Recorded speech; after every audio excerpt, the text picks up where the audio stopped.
Hi, this is Dave Panzlau. I'm a member of the MSRC Sputum Bowl Committee for 2020, and I have with me today Katey Gubini from Monroe County Community College.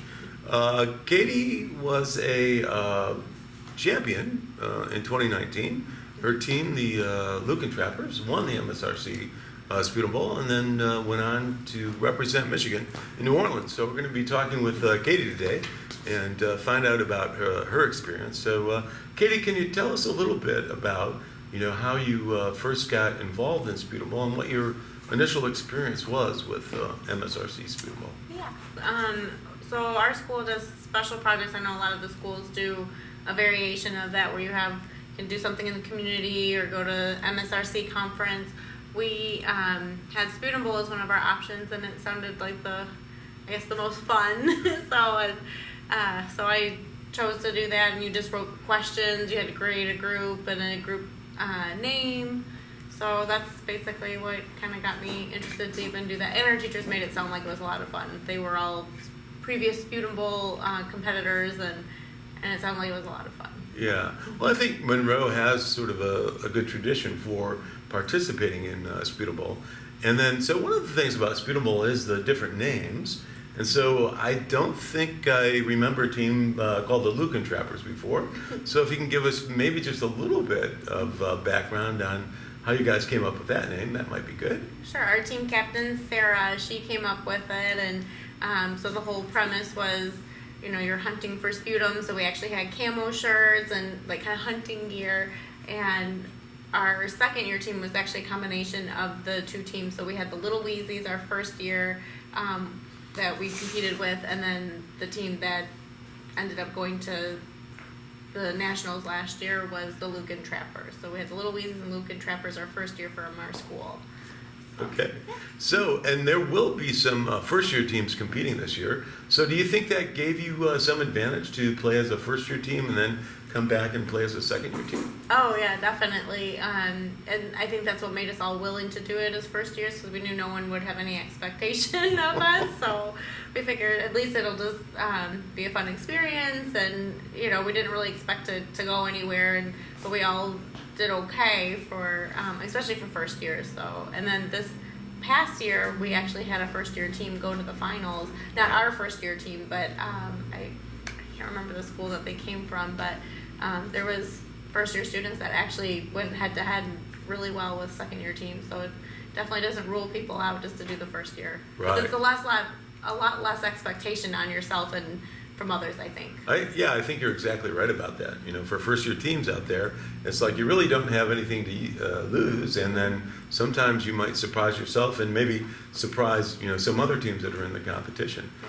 So since Sputum Bowl in Michigan is only about a little over a month away now, I'm just wondering if you might have some tips for those teams that are getting ready to compete in Ann Arbor on April 1st. What kind of advice might you have for them as they get their teams together and prepare to play? You need a poster. So I know that's a tip that we didn't know until the night before when we went to the practice meeting. They're like, oh, does everyone got their posters? And we're like, we don't know what you're talking about. So make a poster with your team name and add your school, just because it's helpful for other people who are going to be watching you. I know that's not like a competition related thing exactly, but and then just going over history and specific facts but not taking it too seriously, because we really didn't get to practice.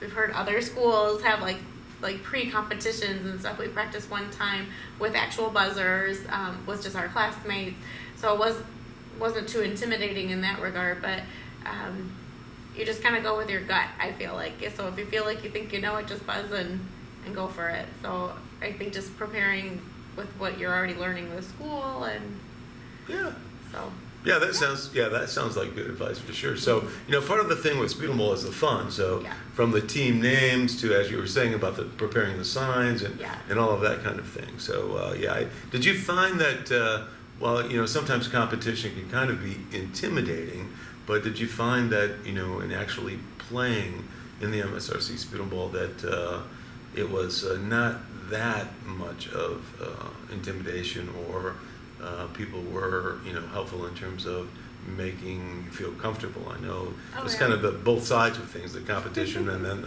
sort of the fun part of that. But yeah, it was a lot of fun, but always right before we would do it's just so intimidating to be in front of all your peers and everyone else, because I'm sure everyone out there knows the answer, but it's sort of like when you watch someone on Jeopardy and you're just like, how do they not know that? It's something super common sense. So, but once you're up there, it's okay. Like, you don't feel like that, but you're just totally nauseous before you go up, because you're just thinking everyone's going to be watching you. So, but no one ever makes you feel like, I can't believe you didn't get this or that, or they just say, oh, way to go. Everyone was really encouraging from our school and from other schools, and then all the staff people too, or the committee people, I guess. Right. Yeah, that's great. So your team went on to then make its way through the competition and then win last year and then represent Michigan in the nationals. So why don't you tell us a little bit about the national experience, if you will, where that was at, and maybe how that was different, or maybe how it was the same. But yeah, tell us a little bit about your experience at the national level. Yeah, that was an awesome experience. So first of all, we had the MSRC backing us, so it was obviously affordable because we were being sponsored by you guys. So that was really, really cool. So when we flew, we landed at the baggage claim. They actually had one of the like a Zydeco band at the airport, so like a big tube. It was really, really cool. So it was just that whole Louisiana feel, and it was a lot of fun. We had the MSRC president took us out to dinner, the current one, Nick Raj, and we just it was just a lot of fun. There just wasn't that intimidation anymore, because at this point we just thought it was so cool that we made it to nationals. So it was only, of course, like right before the competition when you get super nervous, but other than that, it was just a really great experience, and just to see all these people from different states. So. Yeah, well, we're really happy that you represented us so well in New Orleans in terms of the competition, because there were teams from all across the United States, right? So where were some of the teams from that you remember in the competition? Colorado, Texas, California. And I think it was Colorado that actually had like 4 teams, because you can have your affiliate team, which is sponsored by the state, but then you can have renegade teams, and they're just people who form, pay the fee and submit their questions, and they're all visual questions that you have to submit at the national level. So that was really interesting, trying to prepare for those. But they were from all over. There's one team I can't remember where they were from, but I think it ended up taking them almost 24 hours. They got in like right before our morning. Yeah, they had a lot of trouble, which sounded kind of awful. But they ended up getting like the Spirit Award or something like that. So there's a Spirit Award for whoever shows the most class, I guess, and those kind of things, or perseverance, those sort of things. So they had that, and then obviously the national show. So, Katey, one of the things that what we do on Sputum Bowl is we have, before the actual competition begins, which this year will be on a Wednesday, we have sort of a practice on the Tuesday night before. So tell us, did your team participate? Was that helpful at all? Yeah. In terms of? I think it was very helpful. Yeah. So we went. I kind of think it eased our nerves, because we literally sat where we were going to sit. We used the buzzers. They just practiced some questions, and that's when you got to meet the Sputum Bowl committee group. So we're really able to feel a lot more at ease. It's not as intense as it sounds. They really are a lot of fun, because you're always with professors, and then so these were people mostly that were professors and just people in the business, and so that was really cool to kind of get to talk with people of that caliber. So it was a lot less intimidating than we thought, and I think that meeting really made the difference. Do you? In the practice. Yeah, it's really one of those things that we encourage teams to do, is to come the night before, and as you said, get familiar with the buzzer system. I think the buzzer systems are very similar, but sometimes you might have something different, at your college. And get to meet some of the moderators that will be asking, the questions during the competition, and just the whole setup there. We try to kind of put teams at ease and try to make it so it's sort of less intimidating that night before. So, practice, practice, practice. There's a saying, in our laboratory anyways, where we say practice, practice, practice until you can't get it wrong. And obviously in Sputum Bowl that doesn't always work out that particular way, but I think that that is helpful for teams to get a certain level of comfort, before the actual competition. Mm-hmm. So, Katey, since your team made it to the finals, what were you feeling like before you sort of entered the room for that finals competition? I guess we were really excited because we got to go to this specific room, and the only other people there were the people for the semifinals, and then there was practitioners there, so it's just us students, and we're with the practitioners. They're all dressed up, and we're dressed up in our theme because we just, I think, wore our school sweatshirt or something for the original competition, but so we actually had our garb on, and we had our Leuken trap with fake slime in there to be our Haemophilus, and so it was just a really relaxed environment. So they had snacks outside, and people were, just watching and sitting at tables, or the audience had like the actual rows of chairs, and everyone was cheering. So no matter what school you came from, everyone would like cheer for whoever, and then especially your school would cheer for you. So it was a very laid back atmosphere, which I was really glad about. Yeah. So another thing I'm wondering about, so as a second year player, and having played, the year before as first year student, did you have sort of an expectation that second year that you would do so well? I mean, did you guys surprise yourselves, or just did it feel like you were kind of, got into a groove? Or, tell us about kind of that journey from, the beginning of the competition that second year, and the fact that you guys, did so well and then made it to the finals. No, I don't think we had any expectation of making it. That's what was so cool. And our team was actually a compilation of 2 people from the Little Weezies and 2 people from Leuken Trappers.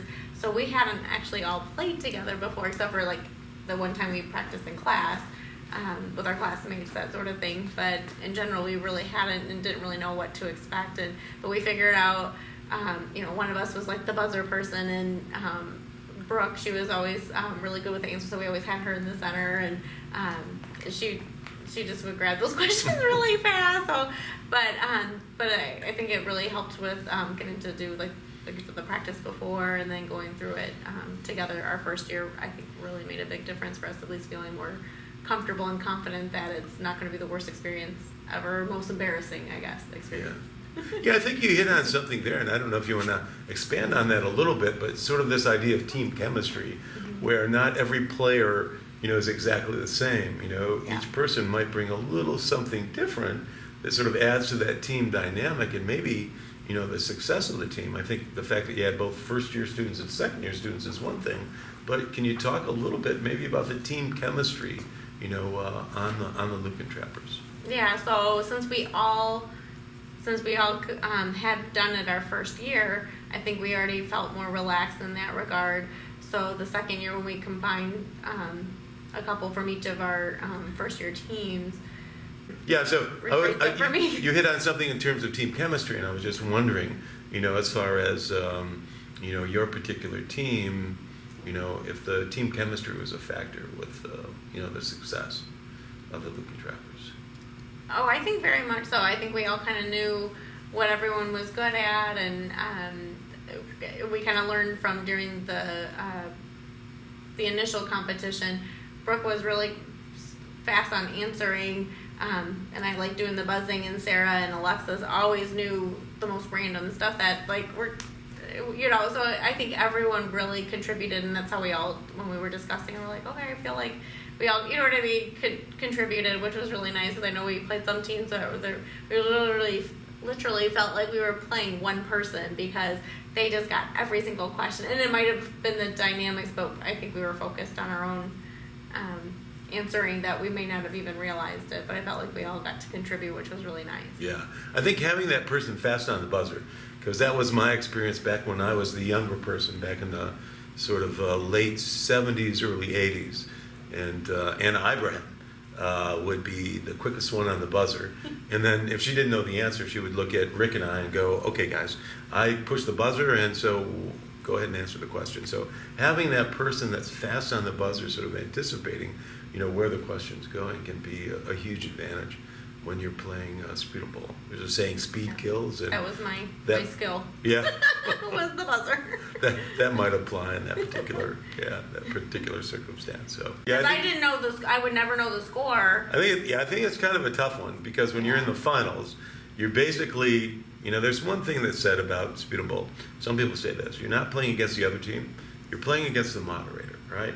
So the moderator is going to ask the question, and your focus is so much on that question as far as whether it's one that's kind of a gimme, you know for sure what the answer is, or if it's one of those ones where you buzz in and it's just like, well, you need to confer because you're not entirely sure what the answer is. But I think, there's so much focus on getting that next question, correct and getting the point that you're not really looking at, well, I think we're going to win, or boy, it feels like, we're going to win, or, you don't have that. You're really just kind of keep playing, until the clock goes off, and then you're hoping that your score is the high one there, right? Yeah. Exactly, because you're so focused, like you said, on the questions that you don't really. I don't know. I didn't really watch the score, but it was always the bonus round that I felt like determined whether you won or lost. So you really had to decide: do you want to buzz early enough so that you get it,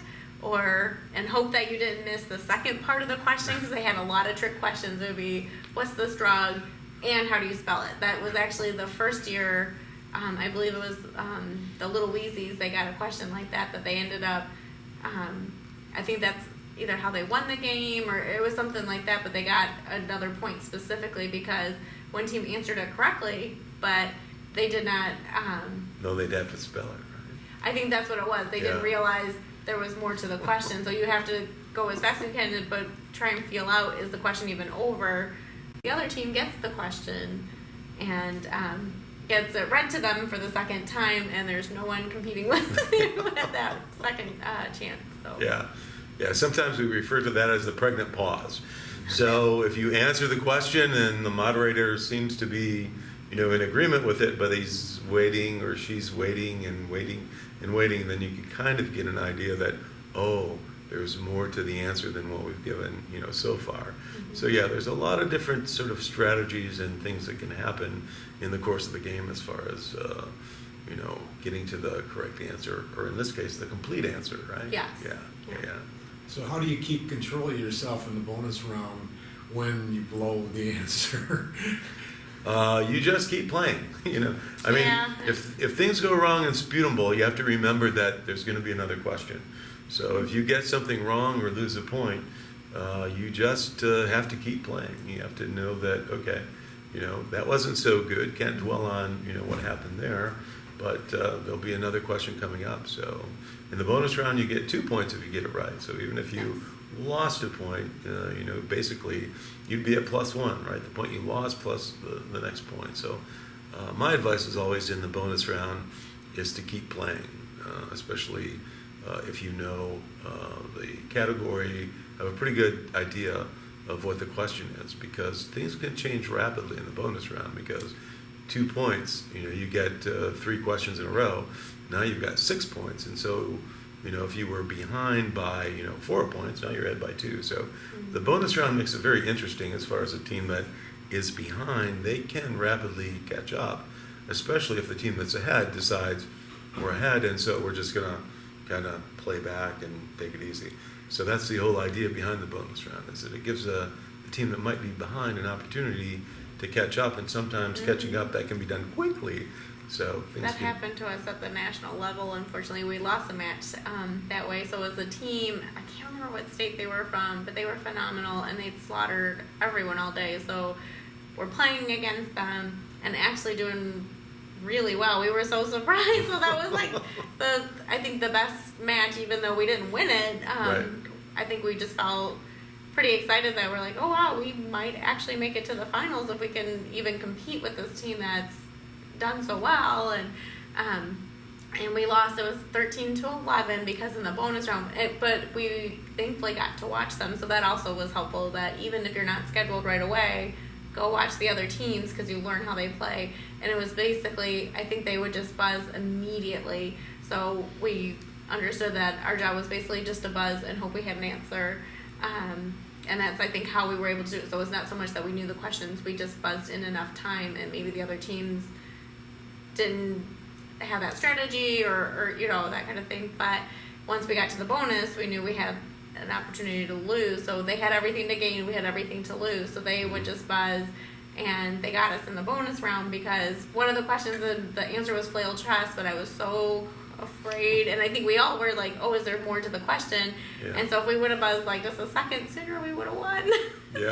So it was such a bummer to like that flail chest, Doggone flail chest. Why didn't we just say flail chest? I know, it was awful, but yeah, it was still pretty cool. Katie, I think you've made sort of an excellent point though too. So after you've competed and you've had your game, it might be worthwhile to watch some other contests, right? I think so. Sit in the audience, you kind of get an idea of sort of the flow of the game, maybe the types of questions that are being asked, and you still feel connected to the competition. So Yeah. there may be a real advantage while you're not playing to be in the audience and watch some of the other games, and that can help, I think, make you feel more comfortable and maybe feel a little bit more connected as far as the competition goes. So I think that is another piece of good advice for teams that are going to be competing. Stay there and see what's coming up, because there's all different types of questions. There could be calculation questions, interpret this questions. As you've indicated, it might be name this drug and then, spell it as well.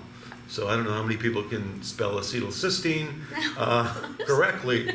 Some people can, but that would be sort of a type of question that might be sort of a challenging one there. So I think that's good advice for teams as well. And the questions, actually, we realized from sitting in there, they're either almost exactly stated the same, just because, but they have like a different nuance. So if you heard the question with the answer early on, you basically have a free question later on, because they, if it was the drug, but it might be what type, and they discuss something, or you and your classmates who are watching, you kind of personally discuss, that's that pulmonary vasodilator. Oh yeah, that's so that was helpful too, because you almost had free questions because they were similarly asked. Because they're nothing too complex though. It's just a matter of remembering them in time and in the correct context. Right. Yeah, I think that's another sort of good piece of advice there. So it may not be exactly the same question, but it might be within the realm of that, question in terms of, naming a particular drug, maybe giving its generic name, but then maybe there'll be something later on in terms of the application. So like nitric oxide, for example, in terms of being a pulmonary base. I guess I shouldn't give too much away in terms of what questions. There what you got questions two might questions be. There already you got two questions one right promo. there. So yeah, that's right. So are you going to spell acetylcysteine? no. Where's my card? Okay. I think moderators do have different styles. I mean, in Michigan, we're fortunate to have Rick Zahodnik, Dr. Zahodnik, because he's probably the best moderator. I think I got to play with Rick for a while, but also obviously in competing. But Rick is, he's got this nuance, but he's got sort of this sense of humor. And so Sputum Bowl, part of Sputum Bowl is really the fun aspect of it. And I think that, Rick makes it a lot of fun with some of his sense of humor and all of that. Other moderators are sort of more straightforward, but the questions themselves are not based upon individual moderators. So there's a question pool, and so the moderators have those questions, and so how they ask them and anything they might add to them would be sort of up to the moderator style. I think it's good too, as far as in Michigan, we're starting to integrate some new moderators.